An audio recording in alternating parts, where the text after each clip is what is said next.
পরম করুণাময় অসীম দয়ালু আল্লাহর নামে আমি আমাদের দেশের প্রিয় ও মহান জনগণের প্রতি আমার শুভেচ্ছা জ্ঞাপন করছি।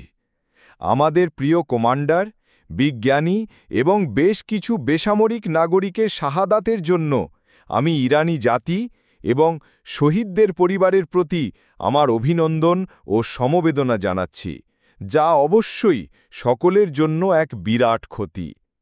আমরা আশা করি ইনশাআল্লাহ, আল্লাহ চাইলে সর্বশক্তিমান আল্লাহ তাদের মর্যাদা উন্নত করবেন এবং তাদের পবিত্র আত্মাকে তার বিশেষ অনুগ্রহে আবৃত করবেন।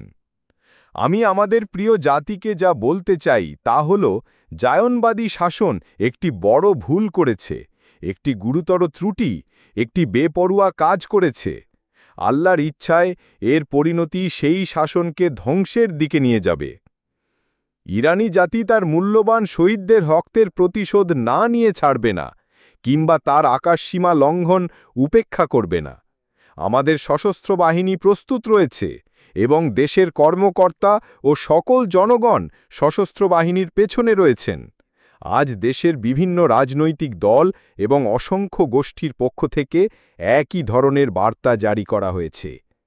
সকলেই অনুভব করছে যে আমাদের এই দুষ্টু, ঘৃণ্য, সন্ত্রাসী জায়নবাদী পরিচয়ের বিরুদ্ধে একটি শক্তিশালী জবাব দিতে হবে।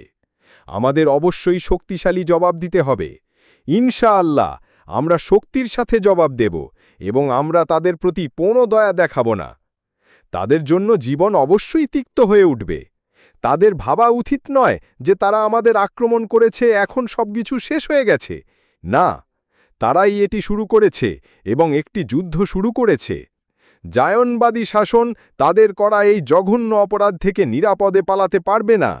এটি নিশ্চিত যে ইসলামী প্রজাতন্ত্রের সশস্ত্র বাহিনী এই দুষ্ট শত্রুকে গুরুতর আঘাত হানবে।